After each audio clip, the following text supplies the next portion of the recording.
Las campanas de la iglesia repicaban en lo alto de Guanajuato aquella tarde gris de 1917 y el eco descendía por la calle Real como un aviso solemne. Afuera de la escuela de señoritas, las familias aguardaban con ramos de flores y canastas de dulces para la visita mensual. El edificio de cantera se alzaba severo, con rejas altas y ventanas estrechas. Desde fuera parecía un refugio de virtudes, un lugar donde las jóvenes de familias respetables aprendían piano, francés y catecismo bajo la vigilancia estricta de las monjas. Pero aquella tarde 3 familias recibieron la misma respuesta. Sus hijas ya no estaban allí. La explicación oficial fue simple, casi idéntica en los 3 casos. Habían decidido abandonar el internado por voluntad propia. No se ofreció dirección, no hubo cartas de despedida, no hubo testigos. Nadie en la calle las vio salir. La ciudad murmuró, pero guardó silencio. El obispado protegía la institución y cuestionar a la iglesia era arriesgarlo todo. Guanajuato aún respiraba las heridas de la revolución y las tensiones entre lo religioso y lo político eran intensas. En un México tambaleante, el clero mantenía un poder incuestionable y las familias preferían acatar antes que enfrentarse. Sin embargo, en menos de un año, 12 alumnas desaparecieron de la escuela de señoritas. 12 nombres borrados con la misma excusa. 12 familias resignadas a callar. Dentro del internado, la vida transcurría en una rutina rígida. Las alumnas despertaban al alba, rezaban, asistían a clases de bordado, historia sagrada y música. Los pasillos olían a cera y humedad. Las paredes guardaban el eco de pasos disciplinados. Aparentemente era un lugar de orden y virtud, pero en los dormitorios se respiraba una tensión distinta. Las niñas hablaban en susurros, compartían miradas nerviosas y se estremecían cada vez que las campanas repicaban fuera de horario. En las noches había sonidos inexplicables, crujidos en el techo, pasos que no correspondían a nadie, y una extraña costumbre de las monjas de encender velas en habitaciones cerradas. Algunas zonas del edificio, como el ala norte, permanecían clausuradas, tapiadas con maderas viejas. Nadie tenía permiso de acercarse y nadie se atrevía a preguntar por qué. Entre todas las estudiantes, una destacaba por su carácter inquieto. Elena Martínez, de 14 años, hija de un comerciante minero, no se conformaba con lo que le decían. Su curiosidad la llevaba a observar con atención y a registrar lo que sucedía a su alrededor. Era aplicada en clases, pero demasiado incisiva con sus preguntas. Las monjas la reprendían constantemente por hablar más de lo necesario. Elena había perdido a su amiga más cercana, Teresa, apenas semanas atrás. La versión oficial decía que había abandonado la escuela para casarse, pero la familia de Teresa no recibió carta ni visita. Elena recordaba con claridad la última vez que la vio. 2 monjas encapuchadas la sacaron del dormitorio a medianoche. Nadie volvió a verla después. Con el dolor aún fresco, Elena decidió hacer algo que ninguna otra niña se atrevía: documentar. Escondido bajo su colchón, guardaba un cuaderno en el que anotaba nombres, fechas y detalles. Allí escribió: Teresa, sacada del dormitorio a medianoche. 2 monjas, siempre las mismas. Desapareció víspera de festividad. Nadie la vio salir. Aquel cuaderno se convirtió en su secreto más valioso, un archivo de lo prohibido. Mientras las familias recibían cartas mecanografiadas asegurando que sus hijas habían decidido marcharse, Elena veía otra verdad. Los ojos de sus compañeras reflejaban miedo. Algunas niñas rezaban con fervor, otras lloraban en silencio antes de dormir. Cada desaparición dejaba un hueco en el dormitorio, una cama vacía que nadie mencionaba. Era como si el silencio fuera parte del reglamento, tan obligatorio como las oraciones diarias.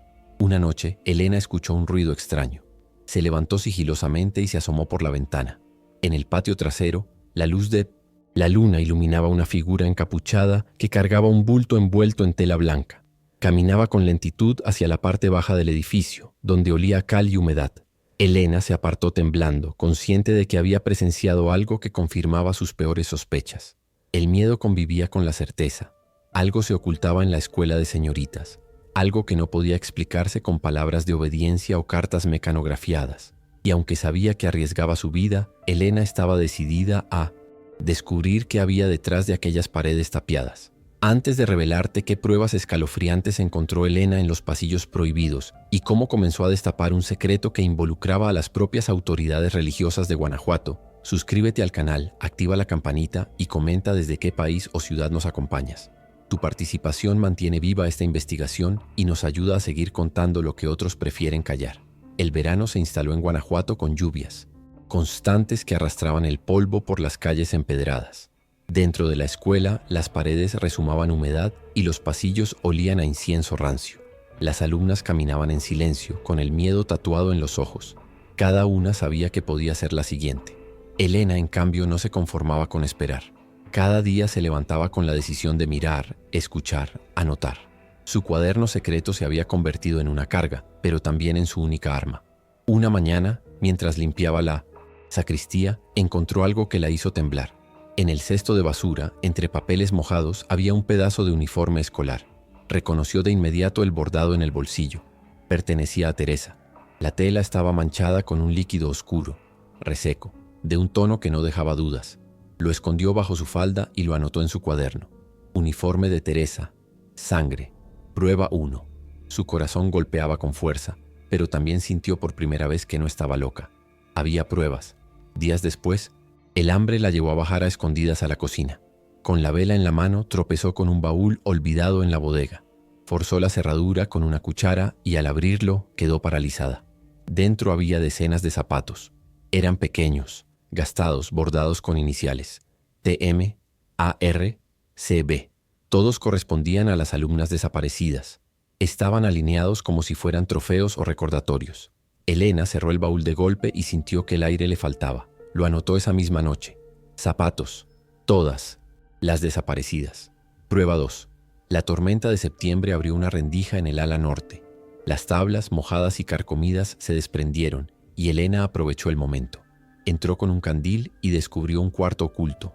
El polvo lo cubría todo, pero en el suelo había marcas recientes de pasos. Tras una repisa caída, encontró un libro encuadernado en piel. Lo abrió y vio que estaba escrito en castellano y en latín. Era el diario de Sor Beatriz, la rectora. Sus páginas hablaban de rituales, de purificación, de sacrificios necesarios para mantener el orden de la ciudad. Anotaban nombres, fechas, y cada entrada terminaba con la misma frase: quien no obedezca será entregada a la noche.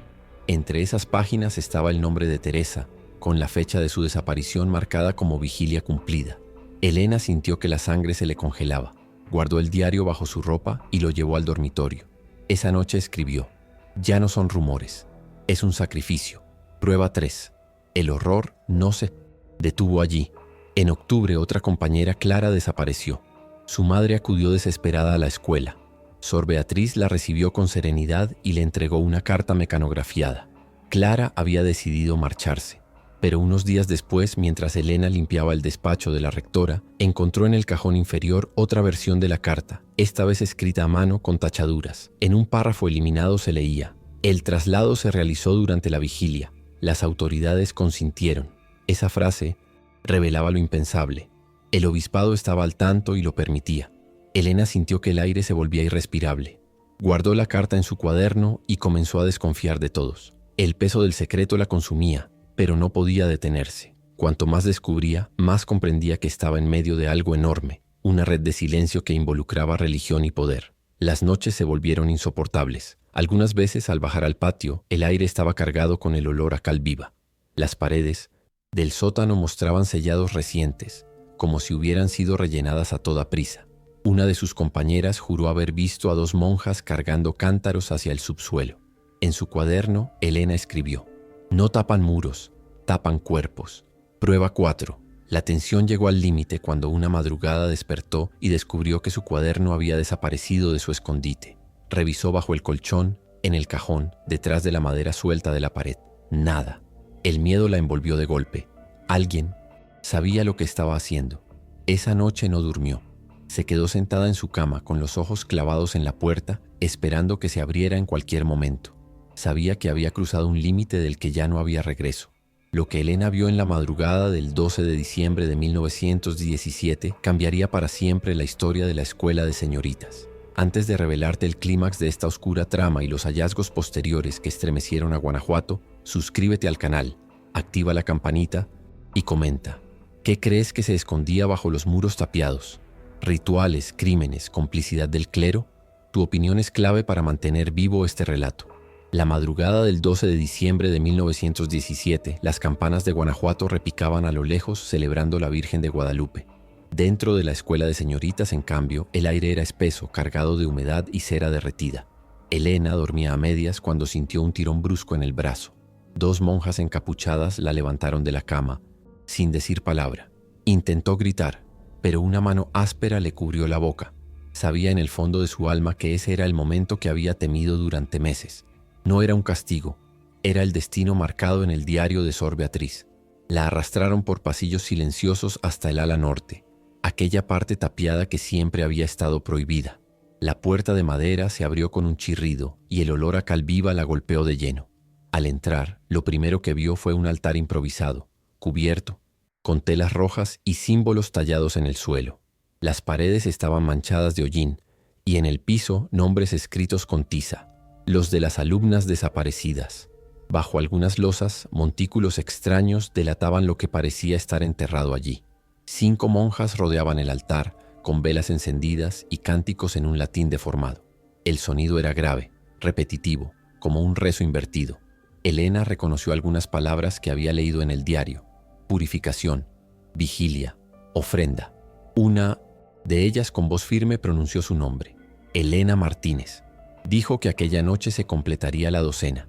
12 sacrificios en menos de 2 años. El corazón de la niña golpeaba tan fuerte que parecía querer romperle el pecho. Una de las religiosas alzó un cáliz metálico, mientras otra extendía un crucifijo invertido sobre el altar. Elena comprendió que no se trataba de castigos ni de correcciones espirituales. Era algo mucho más oscuro. Forzó un grito, pero apenas logró un gemido ahogado. Forcejeó con desesperación, tratando de librarse del agarre que la sujetaba, cuando un sonido inesperado interrumpió la escena. El repique de las campanas de la catedral. Era la celebración de la madrugada, un estruendo que se filtró en los muros de la escuela como un llamado del exterior. Las monjas se miraron entre sí, confundidas. Ese instante de distracción fue suficiente. Elena se zafó de las manos que la retenían y corrió hacia el pasillo. El hábito de las religiosas crujía detrás de ella. Sus pasos golpeaban como martillazos en la piedra. El claustro estaba oscuro, pero la luna iluminaba el jardín. Corrió hacia una puerta lateral y con un empujón desesperado logró abrirla. La noche fría de Guanajuato la envolvió. Después de aquella fuga, nadie volvió a verla. Algunos dijeron que alcanzó a huir hacia el norte. Otros afirmaron que fue capturada de nuevo y desapareció como las demás. Su nombre nunca apareció en los registros oficiales, pero el eco de su huida dejó una grieta imposible de ocultar. Meses más tarde, tras la presión de las familias y con un cambio en las autoridades municipales, la escuela fue inspeccionada. Los investigadores hallaron lo que temían: habitaciones tapiadas con ropa de alumnas, zapatos pequeños guardados en baúles, muros sellados con cal viva que escondían restos humanos. En el sótano del altar había huesos envueltos en telas, pruebas irrefutables de que algo macabro había sucedido allí. El expediente oficial hablaba de 18 víctimas. El obispado intervino de inmediato. Documentos desaparecieron, testigos fueron silenciados. Algunas monjas fueron trasladadas a conventos lejanos, pero ninguna fue juzgada. La escuela de señoritas cerró en 1920 y con el tiempo el edificio fue destinado a oficinas administrativas. Sin embargo, los rumores no se extinguieron. En los años 70, durante restauraciones, los obreros encontraron más restos humanos en los cimientos, y en 1995, los archivos desclasificados confirmáronlo, que ya era leyenda. Las desapariciones de 1917 fueron reales, y el silencio de la iglesia permitió que continuaran. Hoy, quien camina por la calle Real puede ver la fachada severa del edificio, sin imaginar lo que ocurrió tras esas paredes. Pero los nombres escritos con tiza en aquella sala, los zapatos guardados como trofeos y los diarios de Sor Beatriz son testimonio de una verdad imposible de borrar. La historia de Elena se convirtió en un susurro entre generaciones, un eco que todavía vibra en la ciudad cuando las campanas repican a medianoche. Ahora la decisión es tuya. ¿Fueron estas desapariciones parte de un ritual secreto que involucraba a la iglesia o simples crímenes encubiertos bajo su poder? ¿Qué destino crees que tuvo Elena tras huir aquella madrugada? ¿Qué debería hacerse hoy con los edificios que guardan estas sombras?